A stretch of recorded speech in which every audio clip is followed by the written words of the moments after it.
According to Russian insiders, former Syrian First Lady Asma Assad has been rushed to the hospital. She was earlier diagnosed with acute myeloid leukemia, an aggressive cancer of the bone marrow and blood.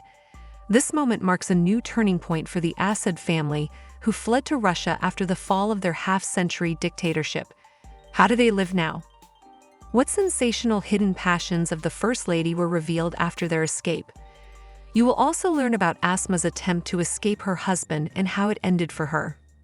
Are you ready for the truth? Watch the video to the end. You will be shocked. Let's get started.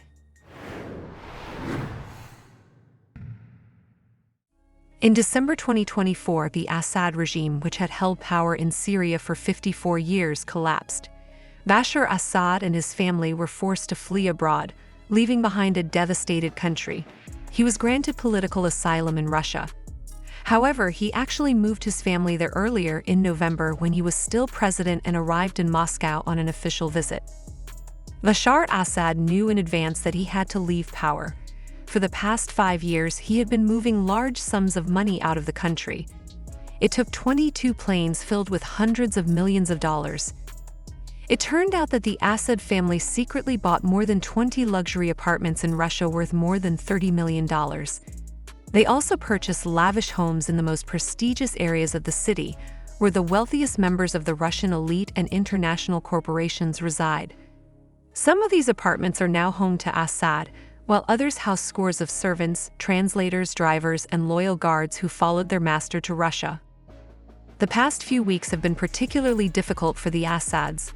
According to medical sources, in addition to the former First Lady's primary illness, she has developed severe nervous stress caused by the overthrow of her husband and their subsequent exile from Syria. These circumstances have significantly worsened Asma Assad's condition, requiring immediate medical intervention. What will happen now to the woman who was not only the president's wife for a long time, but also an important figure in the administration of the country? Why did she try to run away from her husband, and how did it end for her? Asma Assad is 49 years old. She was born in London to a wealthy Sunni Muslim family. Her father was a respected cardiologist, and her mother was the first secretary of the Syrian embassy. Ironically, Asma's parents fled the Assad regime to London in the early 1970s in search of better opportunities for their family. At the time, Syria was ruled by Hafiz Assad, who had seized power in a 1969 coup and was building a secular Arab state. In the early 1980s, he brutally suppressed a Sunni uprising. Despite these actions, Asma's family, who are Sunni, remained loyal to Hafiz. Asma held dual citizenship, British and Syrian. In her childhood, she preferred to be called Emma, which made it difficult to identify her as Syrian. She was seen as English and seemed to want nothing to do with Syria. Asma attended a prestigious private girls' school and then entered the Royal College of London University, where she graduated with honors. She was immediately invited to work at the prestigious Deutsche Bank, and later joined J.P. Morgan in New York, where she handled major deals. In London, she lived with her parents and dated a banker who asked her to marry him. But Asma's mother had much more ambitious plans for her daughter. Her mother wanted to arrange a marriage between Asma and Bashar Assad, the second son of the Syrian leader. The young couple met several times in London in the 1990s. At the time, Bashar was still a medical student and had no plans to become president. Everything changed during Asma's trip to Syria in 2000. By then, Bashar had already assumed the highest office in the land, and he needed a first lady to enhance his status and image. They met at a dinner at her aunt's house and were married a few months later in a modest and secret ceremony. Many called their marriage political. Bashar was an Alawite, which seemed to reconcile him with the Sunnis to whom Asma belonged by birth, a group Bashar's father had oppressed for many years. The couple has 3 children. Their eldest son, named after his grandfather, former Syrian President Hafiz Assad, is now 23.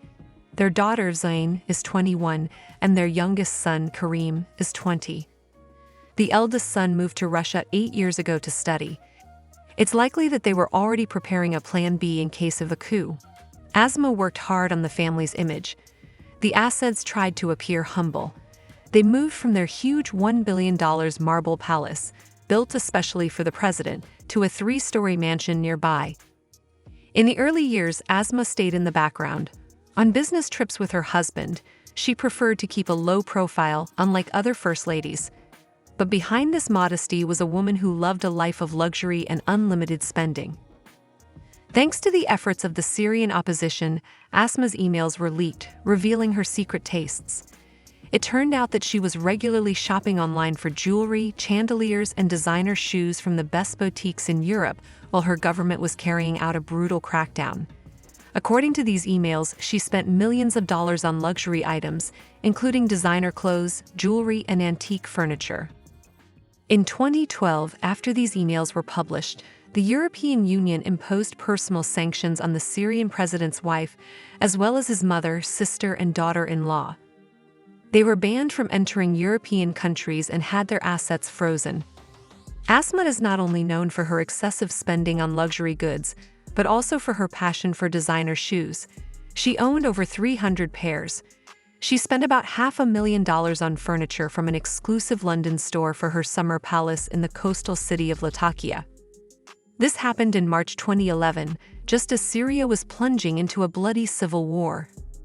For many years, Asma Assad faced harsh criticism for not speaking out against her husband's regime or trying to stop it. But war correspondent Janine Di Giovanni, who covered events in Syria under Assad and wrote 2 books on the subject, told the Post that Asma allegedly tried to flee the country but was stopped by her brother-in-law, a high-ranking military officer. They say when she came back, she was covered in bruises, Di Giovanni said. So was she happy with her husband, or was she trying to escape the war and the people's anger? What do you think? Leave your thoughts in the comments below.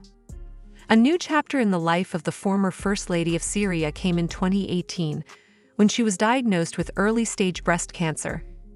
She had the tumor removed, and a year later, she announced her full recovery. But in May 2024, it was officially announced that she had been diagnosed with acute myeloid leukemia, an aggressive cancer of the bone marrow and blood. According to experts, since Asma had previously undergone chemotherapy for breast cancer, this new disease is related to her previous treatment, and the chances of a full recovery are almost non-existent. She now needs another round of intensive chemotherapy and a bone marrow transplant. According to experts, the best treatment is available in the United States and also in her home country, the United Kingdom. But she is banned from traveling to England, which could have serious consequences. Now she is receiving expensive treatment in the best clinics in Moscow, but this is not a problem for the family who fled, as they managed to take tons of cash and jewelry out of the country. The luxurious life of the former First Lady of Syria, against the backdrop of war and repression, has been replaced by a serious illness that could lead to a tragic end. Some believe that her current suffering could be a form of karma and that every action and choice has its consequences. What do you think? Is this karma or just a twist of fate? And what does the future hold for Asma Assad and her family? Share your thoughts in the comments below. Like the video if you enjoyed it and subscribe to our channel. Thanks for watching and see you next time.